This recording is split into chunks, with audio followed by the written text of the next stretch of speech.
Right,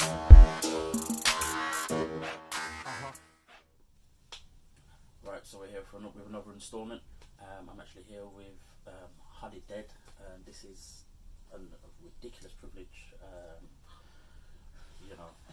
She's already told me she's not a fan of interviews and doesn't really do interviews. So I'm appreciative, massively appreciative. Awkward. I'm awkward. It's all good. Awkward out of the ring. I don't know what to do with She wasn't prepared. She was thrown into it. So yes. Let's get it. So if this interview is boring or weird, I'm sorry. I'm sure it won't. Just watch me wrestle. Just do that. I do the wrestles. That's my shtick is the wrestling. So talking about wrestling, how did you start? What was your way in? Well, originally, start. My cousin took me to watch my first wrestling show when I was like 6 or 7. I didn't know what to expect or nothing. And the only match I remember is this black dude coming out. He was all hype and stuff. And he's wearing white trunks, and I'm asking my cousin, like, who is that? And I could see he's getting at you. He's like, that's Virgil. I'm like, okay. Oh wow. And then this ominous music came out, and this little dude came out waving the flag, and this big behemoth dude came out. And I remember as a kid, I asked my cousin, like, who is that? He's like Yokozuna. And the match was over in like 10 seconds. Yokozuna squashed him, and from there I was like, I'm hooked. Like that was the match that got me into wrestling. The squash match. But amazing. Yeah, like I fell in love. I tell people that's my first love. I fell in love there. Used to wrestle as a kid on the block, in the yards and stuff. And Okay.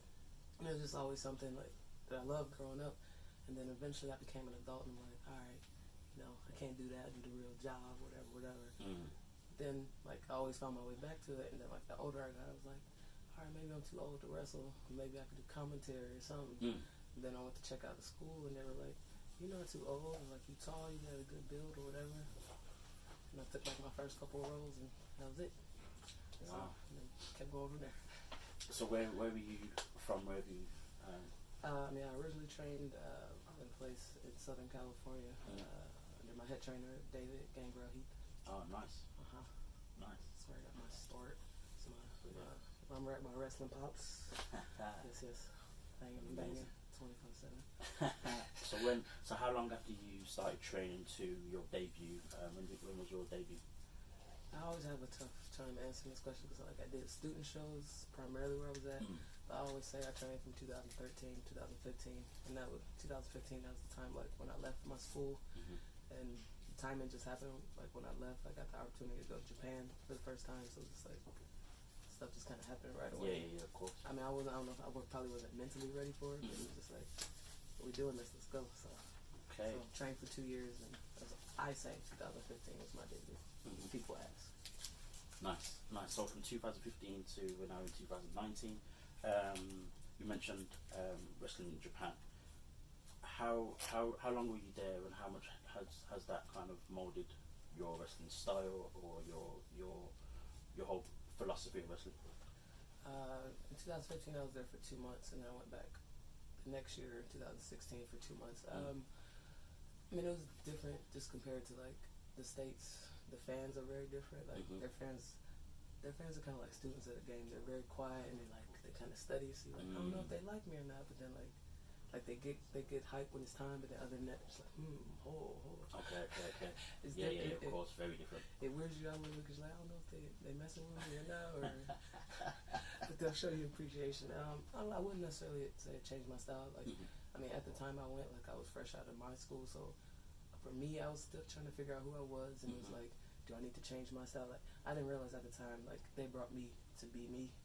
And like, I feel like if you go over there young, you're kind of like, I need to change my style and do this. Like, if somebody brings you over, they're bringing you to be you, and you don't need to change your style. Very like, true. Just as far as like maybe more aggressiveness, I fucks with like Japan on that level, but like, but I mean, as I am in 2019, I'm more into who I am and stuff, and not trying to be somebody else or what that style was. But I think at the time I was trying to be like, I need to figure out what their style is and do it, but that wasn't necessarily the case. But live and learn. Cool. So you mentioned your style. Holidead, very different to any other wrestler, whether black, white, whatever. Where does that come from? Like, what is that all about? I would love to take credit initially. No, I mean, like in my training school, like at the time they were like, we're trying to do something different. We want a crazy character face paint. It's like, we need it done by this week. Can you do that? I'm like, Wow. okay. So it was just kind of like thrown to me, but it wasn't like, this is the character, be this, that, that. So it was just like, do this, figure it out. So it was like, the look, the mask of it was given to me, but like, I've had the fortune of like figuring out who Holidead is. I mean, fucked up side, like, the more I develop Holidead, I mean, it is a little bit of me. Like, you know, fans say they want to know the real you, and I'm like, no, you don't. You know, you don't want to know the real me. Like, and I feel like the best characters in wrestling, like, it's adapted from their true persona. Right. And I mean, you know, maybe you don't want to know the person behind the face paint. It might be a little fucked up, you know. And I mean, I feel like everybody in wrestling, we're all over and stuff. We got our own demons and stuff. And I mean, Holidead is that for me, like, and it allows me to release so much that I couldn't normally do just as the average person walking the street. Trying to explain this without sounding crazy.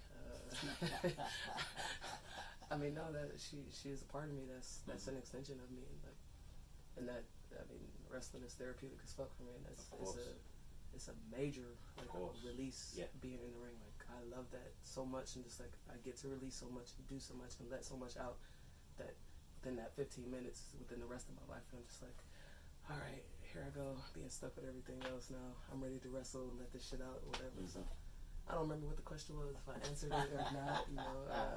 No, it's all good. So you've wrestled with and against, you know, some of the biggest names in women's wrestling. You know, you're a regular face on for Shine and so many other promotions. What's been your best experience, and who also has been your favorite person to wrestle with and or against? You can't ask me what's my best experience. Jesus. So I'm gonna leave people out. I don't know. I mean, okay, here in the UK, Eve is definitely one of my favorite places to work. Like, I just love their philosophy, everything about like girl gang, girl power, just equality for everybody and shit. Like, be you, do what the fuck you want to. We accept it. Like, I love their whole vibe and dig that. I can't say a favorite. Tony Storm was one of my favorite matches. Nice. Worked. Lana Austin at Progress. That was one of my favorite matches. I'm gonna leave people out. Hold on. I have to think about it. I don't know, man. So you wrestle with Thunder Rosa. Yes. That's it. Jesus.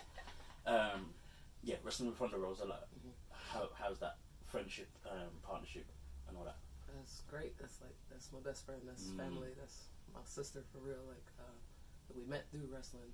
It was weird because like before the first time I went to Japan, before I was supposed to wrestle her, but then I got the opportunity to go to Japan, so I couldn't. And, like, I didn't even know her for real. She was one of the first people who messaged me like, "Congratulations, you're gonna kill it out there," or whatever. Anything. And I didn't even know her for real. So like, and when I was out there, I was messaging her a couple times like, "Hey, where should I go? This, that, whatever." Then when I got back to the States, we met up and we got announced for a match, and like she messaged me like, "I'm excited, we're gonna kill it, whatever." And it's one of those things like our first match, we just clicked and like the chemistry was there. Like, we legit fucked each other up, like went at it, and it was like, and afterwards it was like, okay, respect, you know. And we just kept getting booked to fight each other, and it was like, okay, this is a rivalry, this is a thing happening, but it was respect on the outside for real. So it was like, you my sister, kind of thing. And then one day, like, we fought so many times, her manager, who's her husband, was like, maybe instead of fighting, you guys should maybe tag team. We were just like, okay, maybe we should. And it didn't happen from there. And it's like, I mean, just, you know, over time, the friendship and everything grew. Like, I mean, I love anytime I get to work with her. It's like, you do something you get to love, and when you do it with your true friends, it's not, you don't make a lot of genuine friends in this business. So when you get to do this and with your friends, it's like, fucking A, this is, yeah. Of course. So we're here in the UK. You've been here for a few weeks, and I think it's the second time you've been here this year. Yes. How is it different? Is it different to being in the US? What's, you know, how does it feel? And how have you been received? Oh, the receivement has been fucking great. I don't know, it feels like sometimes you have to leave home to get whatever the fuck it was you were looking for at home. Like, I don't know, sadly I feel more love out here than I do in the States. I don't know why. Like y'all fuck with me over here. It's cool. I appreciate it, man. Respect it. And I know it's just all love out here. It's like more love here than in the States. It's like you got to go away to get something. I don't know what the words I'm looking for. I'm not a wordsmith. Do you think it's anything to do with I guess the way the fans are very different, or the way the UK style? I guess for me, I would say it's probably a bit more open to you know, people with different gimmicks, people with different styles and stuff like that. Do you think that's probably been part of it? It's hard to say because like this is my second time this year, but I mean I don't live out here, so I can't give a full, you know, synopsis of the wrestling scene and all that stuff. I mean, I feel like it might be the same or more, but I mean I know in the States it's like, okay, how do I say this properly, politically correct? Say how you want to say it. I know I still got to keep my career. I don't know. I mean, you can attest to it more if it's the same here. But I mean, like, you know, people getting their certain status, and it's like those certain people or states they're booked all the time. Or I mean, it is politics. Who your friends are, who they know, and those people get booked. And I don't know. I feel like sometimes companies don't always want to. It's about just having the opportunity. I feel like sometimes companies don't necessarily want to give.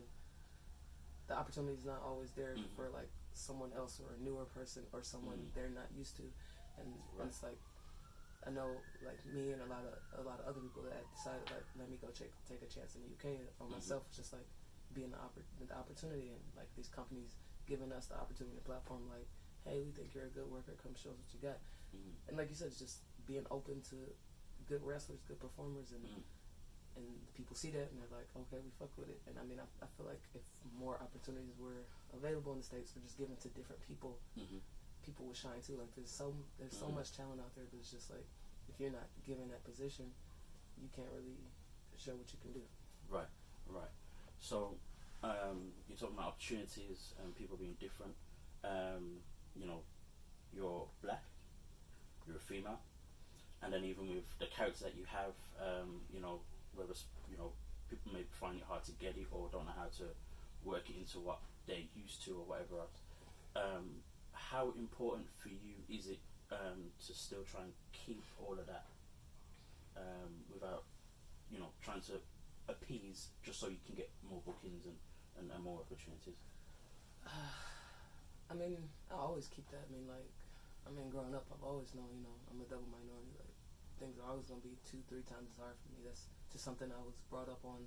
I've learned that, you know, growing up in different situations. I mean, like, so for me, that's never hard. I've never been a clique person. Like, I don't hang with no cliques. I don't got no crews that I roll with. And I mean, then I see shit, and then, you know, that happens to people that are in cliques, or they with this person, they're dating that person. I mean, so, I mean, it's hard to see. It's a struggle. It's mentally, it's like one of the toughest things ever. But I mean, and I tell people it's a hustle. It's a daily hustle every day. Like people tell me like, oh, you got all these bookings, just so lucky. It must be nice. I'm like, no, don't say that to me. Like I'm not lucky. It must not be nice. It must be my hustle, my work ethic. Like that's what it is. Ain't luck, nothing about it. You know, this is the grind. This is work. Everybody's path is different. And like I said, being a double minority, I learned early on that some people's path is gonna be smoother. It's gonna be stuff handed out for them. And for me, I learned early like that's never gonna be my path. And like some days it's harder than others. Like fuck, man, like is this worth it or whatever? And then some days, you know, you see that reward and you're like, yeah. But then it's like, okay, don't get comfortable because you gotta keep going. You gotta keep hustling more. It doesn't stop there. Like doors are still not gonna be magically open. This is your road. You have to continuously do this. So that part is hard sometimes. It's like I want to chill. I want to be like fruits of my labor come, and it's like they're coming, but you got to keep going, keep working. Again, I don't know what the question was. I hope. No, you answered that. You answered that perfectly. In terms of kind of, you know, what the opportunities that you've had. So you've appeared on WWE a few times. Whether that, I think it was Raw once, and NXT. Has Holidead? I don't think Holidead's done that. So it wasn't Holidead, bad. But it was someone else. Tell me a bit more about that. Like, did you want to be out there as Holidead, or was you just happy with the opportunity and kind of just try to run with it? Okay, the first time that was like think that was back in like 2016, the Raw thing. Mm-hmm. The first time I was just happy for the opportunity. It was just like, hey, come do this extra work. I'm like, okay, cool, that's what's up. And then you know, once we got there, we're doing whatever. Like, oh, you're gonna have to match. And it's like, oh shit. Like, you know, I kept my composure in my head. Like, oh shit, I'm about to have a match. What the fuck, you know? Like, I was just happy for the opportunity that, you know, the training that I did, they saw that was enough that they could put me out there with their girl, and I'm gonna take care of business. And it's like, I mean, I knew I wasn't there to be, you know, what I built up or whatever. Right. And I was just happy for the opportunity. It was like, cool. My trainer watched it. He was like, you know, you did me proud, blah, blah, blah. The second time, just more recently, I'm more at a point where, like, I'm not, goal-wise, like, I can't say for myself personally that's somewhere I'm aspiring to be. So, like, this is my job, you know, this is what pays my bills. This is all I do. So for me, that was work. The second time, it was just straight up work. And, you know, it was a situation where I went into knowing, like, they wasn't trying to use what I built up, and I already knew that. I knew going in, they bringing me in, take care of one of their girls. They know I'm a good worker. Right. That's what it is. This is work. Come in, boom, get paid, keep moving. That's what it was. So, yeah. I mean, as a kid growing up, WWE, WWF, that's all I knew. Like, I didn't know anything about the indies or whatever until I started training. And the more I got into wrestling, the more away I got from the mainstream and started to appreciate everything that's all out there. And it's just hard from the outside sometimes because that's all people see. And they're like, oh, if you're not doing this, you're not successful, blah, blah, blah. And it's hard to try to get away from that mindset. But at the end of the day, I have to remind myself, too, like, this is what I've always wanted to do as a kid. Like, I'm fucking living my dreams. I'm traveling the world. I'm wrestling. I'm paying my bills off wrestling. Right. But in the social media world, you sometimes get caught up in, oh, you're not so-and-so signed to a contract. That's the life or whatever. I mean, I know people sign the contracts that are fucking miserable as shit and barely making ends meet or whatever. So I have to try to keep my mindset and stay in my realm. Like, you wrestling, you traveling the fucking world, seeing places you probably wouldn't. You're paying your bills off this. You're good, you know? Right. So, like, stay in your lane, because we all have our own paths and stuff. But again, in the world of social media where everything is out there and filtered and all this other bullshit, it's sometimes you look like, damn, why not me or whatever. Right. Then get back in your lane. Do you, boo-boo. Do you, boo-boo. For real. So what is success to you then? So, you know, we talk about not necessarily being in WWE, not necessarily being signed to, you know, a contract, whether it's big money, whether it's a stable one, or what for you in the future, what does success look like? I mean, I'm still figuring out, because I feel like I'm someone now, like, I'm trying to make goals instead of like dreams, and like once I hit those goals, like, okay, I've done that, what's the next set of goals or whatever. I mean, I've had a successful year so far, I guess. You know, I've done a couple UK tours. Like, I'm wrestling. That is my only job. That's what I wanted to do. Traveling the world. That's success. But I mean, I don't want to put too much out there, man. I'm starting to work on my 2020 goals, so I don't want to, reveal too much. Yeah. So those some things in the works. I mean, success right now, I guess it's okay. I'm not on the streets, you know. I got a roof over my head. Wrestling is paying my bills. I'm doing what I love for a living. So I'm Gucci right now. but I don't want to get complacent, and I want to keep pushing for that next whatever. Okay, brilliant. So finally, being in the scene, being a black female, how things have changed over the years recently.